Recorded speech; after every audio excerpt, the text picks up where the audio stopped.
Edan, luar biasa, luar biasa. Seperti yang sudah diprediksi sebelumnya. Sayangnya prediksinya, ya emang prediksinya seperti ini, hancur teman-teman. Aku yakin ya teman-teman, kalian semua pasti sudah dengar berita yang lagi heboh kali ini di Indonesia. Apalagi kalau bukan tentang Dadan Hindayana dan dua wakilnya yang dicopot dari jabatannya sebagai Kepala BGN atau Badan Gizi Nasional. Selang 1 hari setelah mereka dicopot tuh, akhirnya mereka dicokok kejaksaan. Kasusnya apa? Ya, biasa, pejabat apalagi kalau diambil sama penegak hukum, kasusnya biasanya kasus maling, kasus korupsi, maling uangnya rakyat. Ya, aku apresiasi sih ya, aku apresiasi dulu buat Pak Presiden, karena sudah enggak melakukan langkah intervensi hukum yang menyasar orang-orang terdekatnya. Kita tahu lah ya, seorang Dadan Hindayana ini cukup dekat, salah satu orang kepercayaannya dari Presiden Prabowo. Tapi malam ini di Kisah Dunia Lain, kita akan masuk ke dalam dimensi yang jauh lebih gelap, lebih kejam bahkan, dan dampaknya sebenarnya langsung ngerobek isi dompet pajak kita semua sih teman-teman.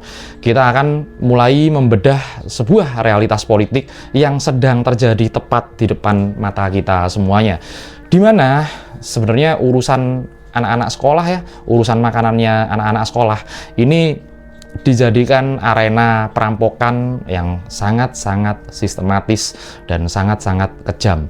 Sebenarnya kalau mau lihat sisi gelapnya ya teman-teman, ini maling yang difasilitasi oleh kekuasaan, bener-bener maling uang rakyat yang difasilitasi oleh alat-alat kekuasaan pemerintahan.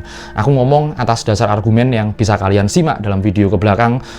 Ini untuk menandakan bobroknya orang-orang yang tiba-tiba diberikan kekuasaan oleh orang yang tidak cakap dalam memberikan kekuasaan. Nggak tahu kompetensinya, asal deket, kasih aja kekuasaannya. Ya, sebenarnya kita nggak boleh anggap sepele sih dari masalah ini. Kita harus ambil gambaran dari garisnya yang paling besar. Dan inilah kisah dunia lain. Kita akan kembali masuk ke dalam sisi dunia yang mungkin belum pernah kita kenal. So let's open your mind.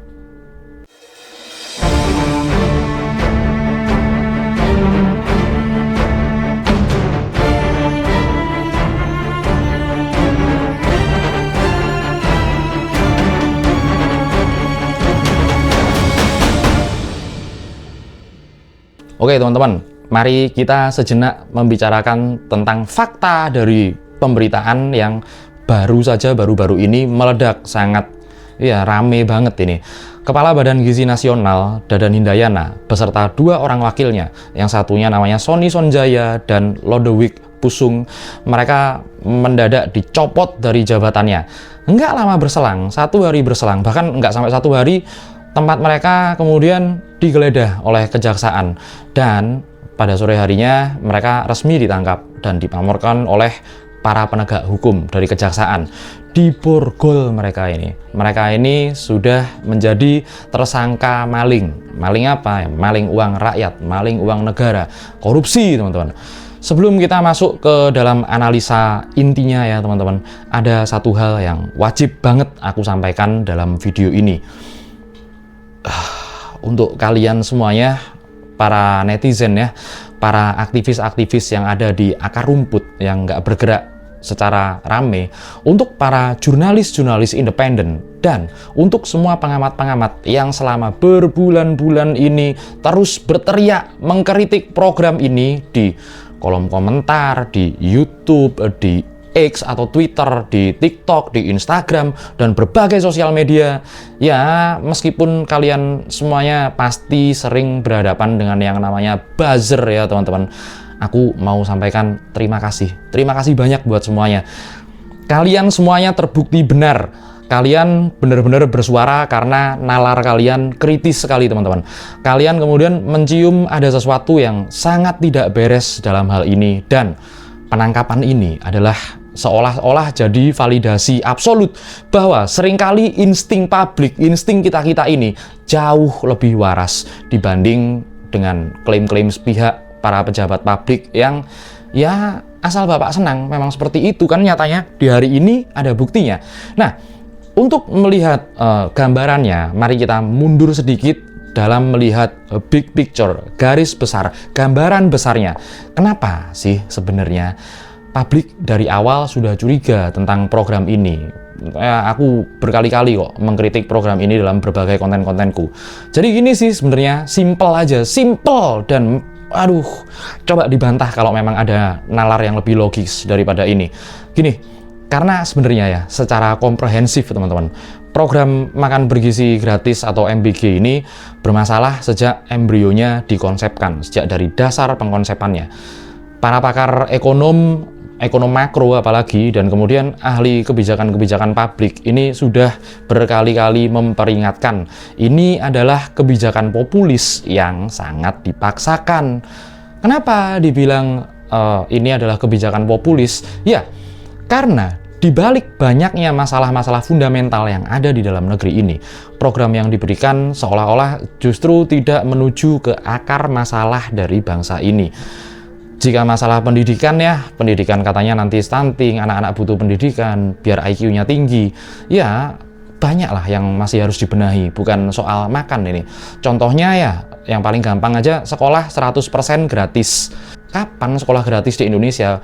Dan model pendidikannya di Indonesia ini masih, kalau aku bilang masih, nggak tahu lah, banyak yang bisa dibenahi lah. Nah, bahkan yang jauh lebih fundamental daripada masalah pendidikan itu adalah orang tuanya para peserta didik yang ada di sekolah-sekolah itu.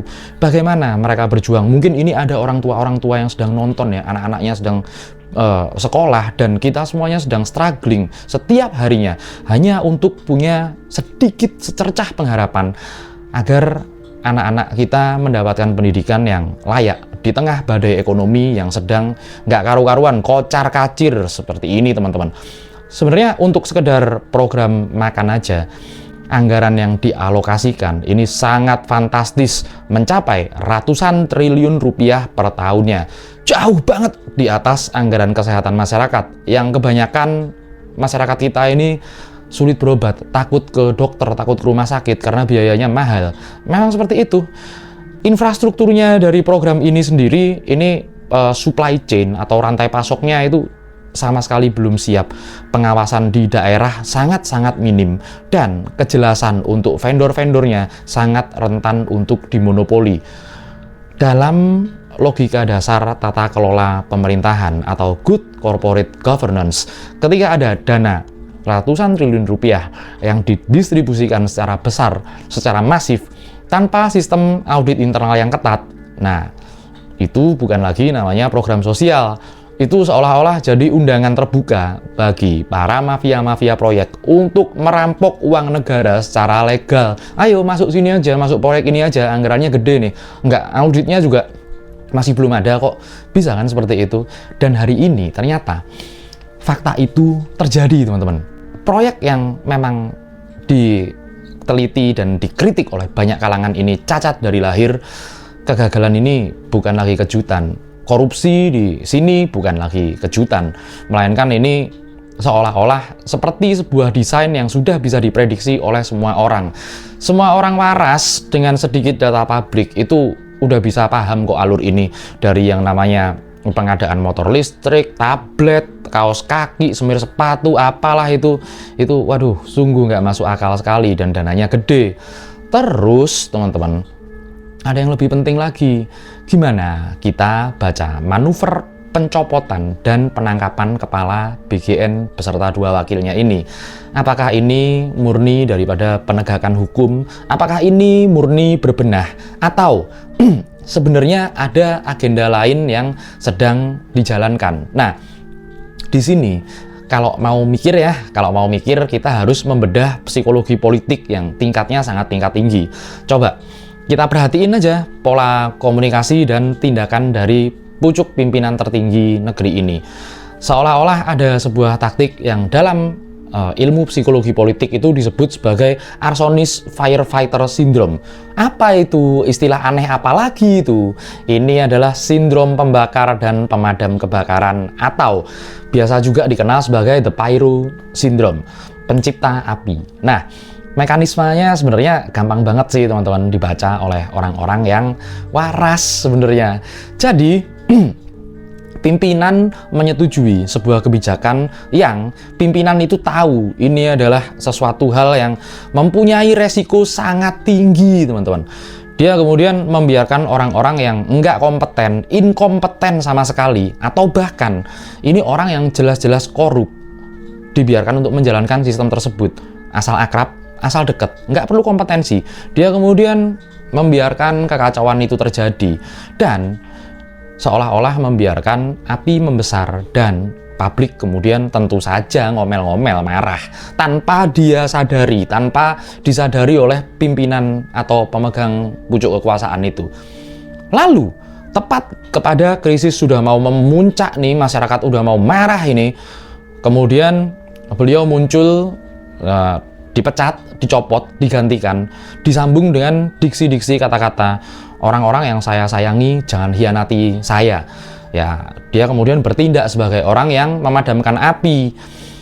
Publik rata-rata yang belum paham tentang anatomi politik dalam negeri ini, kemudian dengan mudahnya bersorak ya, memuji seolah-olah itu adalah bentuk dari ketegasan. Tapi untuk orang-orang yang mau berpikir, orang-orang yang mempunyai nalar yang kritis, kita sih sebenarnya harus bertanya sih, siapa yang sejak awal naruh orang-orang yang bermasalah itu di sana, di pimpinan-pimpinan itu? Siapa yang kemudian memaksakan kebijakan-kebijakan cacat itu jalan? Berapa tahun ya program ini? Setahun setengah ya? Sepertinya setahun setengah sih. Ini seolah-olah menjadi ilusi ketegasan, menciptakan masalah yang sangat sistemik, dan kemudian jadi pahlawan yang menyelesaikannya. Ini seolah-olah jadi eksploitasi psikologis terhadap kepanikan rakyat terhadap ekonomi yang kacau karena kebijakan. Kalau ada satu aja sebab rasional untuk program ini dijalankan terus, apa kira-kira dasar kuatnya? Aku butuh komentar kalian. Sementara sekarang ya, vendor-vendor itu udah berdiri, udah jalan, dapur-dapur itu udah banyak kan. Nggak sedikit dari dapur-dapur itu yang utang bank untuk menjalankan vendor program makan itu. Ya, karena dimakan, indikasinya dimakan oleh Dadan Hindayana ini. Ada jual beli di situ. Nah, sekarang kasus ini sudah meledak bahkan teman-teman. Kasus ini udah menjadi bola panas yang bergulir kemana-mana. Karena kita akan masuk ke masalah bom waktu, masalah hukumnya yang terjadi pasca penangkapan ketiga orang tersangka maling ini. Tembok pertahanan elit-elit politik di negara ini seolah-olah mulai runtuh karena pernyataan dari seorang pengacara senior, yaitu Elsa Syarif Nasution. Pengacara ini baru aja melempar pernyataan ke publik bahwa kliennya, Sony Sonjaya, akan mengajukan diri sebagai justice kolaborator atau JC. Ini bukan main-main loh ya. Katanya ada sekitar 30 orang nama besar di kalangan elit Indonesia. 30 itu banyak loh teman-teman. Secara komprehensif, apa artinya ini bagi peta hukum di Indonesia? Bahkan pengacaranya Sony Sonjaya bilang, kalau kamu disamperin orang-orang ini, kemudian mereka minta, kamu nggak akan berani nolak kok. Nah, berarti orang-orang itu punya power yang sangat luar biasa sekali. Apalagi Sony Sonjaya yang mengajukan diri sebagai JC atau Justice Collaborator harus paham bahwa Justice Collaborator itu bukanlah sekedar saksi biasa. Justice Collaborator itu adalah pelaku kunci dalam sistem tersebut yang ada dalam sistem kejahatan ini, yang kemudian bersedia mengaku bersalah ya. Dia mengaku bersalah dulu dan sepakat kemudian untuk bekerja sama dengan para penegak hukum untuk membongkar kejahatan. Dan aktor-aktor intelektual yang posisinya jauh lebih tinggi dari dirinya, seperti yang dia sampaikan ke pengacaranya itu udah ditulis-tulis kok katanya namanya. Nah, kita juga paham lah, kita semuanya ini paham, aku yakin, dalam kasus korupsi yang berskala nasional nggak ada yang namanya maling triliunan rupiah yang bekerja seorang diri, nggak ada sama sekali. Selalu ada struktur hierarki ya, hierarki kepemimpinannya, selalu ada rantai komando di dalam kasus-kasus seperti itu. Seperti dulu kasusnya Nazarudin itu loh, kayak gimana. Nah, ketika seorang pengacara sekelas Elsa Syarif berani mengambil langkah justice kolaborator untuk Sony Sonjaya, ini seolah-olah menjadi sinyal mematikan.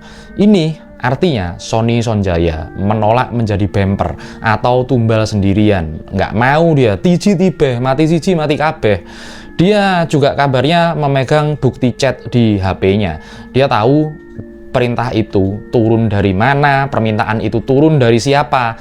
Dan Sony Sonjaya sepertinya sudah siap bernyanyi. Ya hati-hati aja, hati-hati pas makan, hati-hati pas tidur, hati-hati aja pokoknya.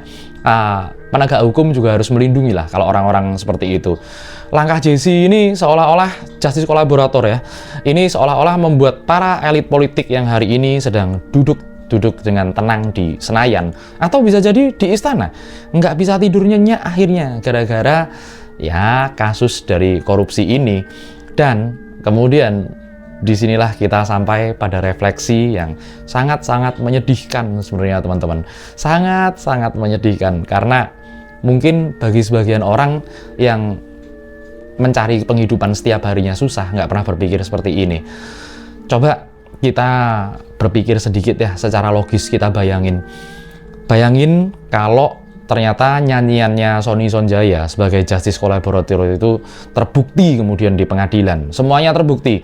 Bayangkan jika nantinya terungkap bahwa ada nama-nama besar tokoh-tokoh sentral Republik ini yang selama ini mungkin tersenyum-tersenyum aja mendeklarasikan dirinya si paling nasionalis, kemudian sembari mereka menjanjikan perbaikan gizi untuk anak-anak bangsa, justru mereka-mereka itu yang paling ikut menikmati aliran dana haram dari piring makan anak-anak bersekolah itu. Gimana kalau ternyata kejadiannya seperti itu? Gimana kalau itu terbukti? Jika benar-benar itu terbukti dan jika memang benar-benar itu terjadi, kita harus mempertanyakan eksistensi kita sendiri. Negara macam apa sih ini sebenarnya? Apakah masih pantas disebut sebagai republik yang berasaskan Pancasila dan hukum? Atau jangan-jangan selama ini kita hanya hidup di dalam sebuah sindikat mafia raksasa yang sedang nyamar sebagai pemerintah di periode manapun? Buktinya Indonesia ya gini-gini aja. Gimana ya ini ya? Aku pengen komentar kalian sih, seperti apa kita hidup negara ini, negara apa ini sebenarnya? Ketika sekedar makanan untuk anak-anak sekolah justru dijadikan ladang perampokan oleh segelintir elit-elit negeri ini, maka ini kemudian bukan lagi sekedar tindakan kejahatan korupsi sebenarnya. Kalau menurutku ini adalah kejahatan kemanusiaan. Ini adalah pembunuhan negara secara perlahan, secara pelan-pelan. Semuanya akan menjadi busuk di dalam sistem yang memang busuk ini. Oleh karena itu teman-teman, sebenarnya kesimpulannya pada episode ini cuman satu kesimpulannya. Jangan pernah biarin diri kalian dimanipulasi oleh drama-drama politik murahan. Enggak, jangan biarkan seperti itu. Jangan mudah takjub, jangan mudah kaget dengan penggantian, pemecatan, penangkapan 1 atau 2 pejabat. Itu jangan kaget ya. Udah banyak itu dari era-era kemarin. Dan kemudian jangan berhenti mengawal kasus ini. Ini triliunan duit negara loh, astagfirullahaladzim. Kalau dibagiin untuk rakyat-rakyat miskin, kalau dibangunkan sekolah-sekolah gratis, udah jadi berapa ya kira-kira ya? Berandai-andai aja kita. Fokuskan pandangan kalian pada proses penegakan hukum ini, apalagi fokus justice kolaborator ini. Kalau Sony Sonjaya bohong, wah ya ini malah terkutuk sekali ini. Karena sebenarnya ya di sanalah ujung dari benang merah itu akan nuntun kita pada aktor-aktor intelektual yang sebenarnya berdiri ini siapa aja sih sebenarnya. Pengkhianat bangsa, pengkhianat negara itu mereka semuanya. Aku minta kalian semua tetap berisik ya, tetap mengkritik secara rasional dan berdasarkan data. Karena di kisah dunia lain, negara yang sistemnya sedang sakit, nalar kritis dan suara rakyat yang tidak mau dibungkam adalah satu-satunya obat penawar yang kita miliki. Sampai di sini dulu episode kali ini. Sampai jumpa lagi kawan-kawan dari dunia lain.